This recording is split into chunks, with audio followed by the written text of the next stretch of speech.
তার আগে বলি, আমি কিন্তু চোখের মায়েদের চোখের কাজল, ভাইদের চোখের সুরমা দেখতে চাই, কোন মুখের কালিমা আমি দেখতে চাই না, জ্যোৎস্না বড় আলো দেখতে চাই না, আমার বছরের মতন দৃষ্টি বা মুখের অন্ধকার চাই না। আল্লাহ কবুল মঞ্জুর করুন। অস্থির চৌধুরী যাত্রী উদয়ন চক্র এটা দেখতে চাই, এটা দোয়ার কারণ। আসসালামু আলাইকুম ওয়া রাহমাতুল্লাহি ওয়া বারাকাতুহু।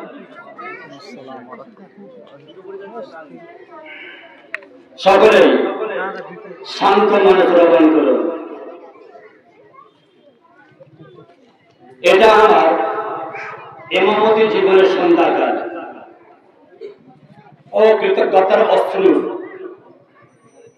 প্রিয় মহল্লাবাসী, মুসল্লিবর্গ ও আমার স্নেহের ছাত্র ছাত্রীরা, আজ আমি যখন আপনাদের সম্মুখে খোলা আকাশের নিচে মসজিদের আঙ্গিনা দাঁড়িয়েছি, তখন আমার হৃদয় ভারাক্রান্ত।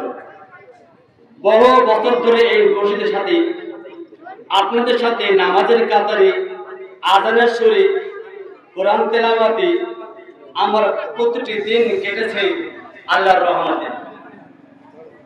আমি কোনো বড় মাপের মানুষ নই, কোনো কৃতিত্বের দাবিও আমি করছি না, অহংকার করছি না। আমি শুধু একজন ত্রুটিপূর্ণ বান্দা।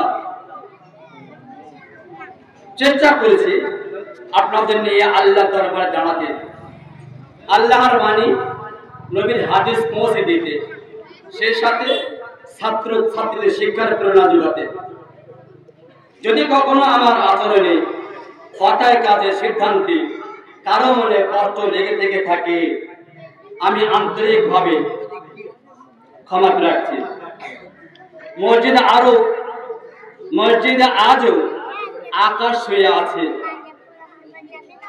আকাশ শুয়ে দাঁড়িয়ে আছে। মসজিদে আজান হবে, নামাজ হবে, মানুষ আসবে, মানুষ যাবে, কিন্তু আজ আমি এখানে এটি বিদায়ের পথে। সময়ের সাথে সাথে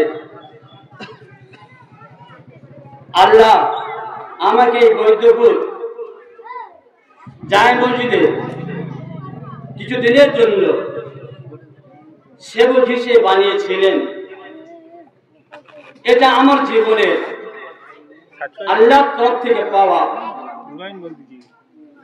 বড় নিয়ামত ও সম্মান, আপনাদের দোয়ার ফল বা ফসল। তাই আমার ভাই, মুরব্বী বাবাজি, মায়েরা, আমার মেয়েরা,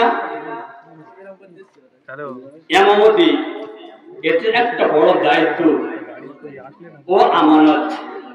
আজ আমি এই গুরু দায়িত্ব ও আমানত আল্লাহর সন্তুষ্টির জন্য পরবর্তী ব্যক্তির হাতে তুলে দিচ্ছি। দোয়া করবেন যেন আমার জীবনের অবশিষ্ট সময়টুকু আল্লাহর ইবাদতে ও তওবার অশ্রুতে, নেক আমলে কাটাতে পারি। আমি বিদায় নিচ্ছি, কিন্তু মসজিদ থেকে নয়, বরং আপনাদের অশ্রু ভেজা চোখ, মায়াবী নজর, হৃদয় ভরা ভালোবাসা ও নেক দোয়ার ছায়া থেকে বিদায় নিচ্ছি। যতদিন প্রাণ থাকবে এই মসজিদের মহল্লার ছবি হৃদয়ে ভাসবে, হৃদয় তখন কেঁপে কেঁপে উঠবে। এটা ছিল আমার প্রিয় স্থান, বৈদ্যপুর জামে মসজিদ ও কোরআনের পাখি,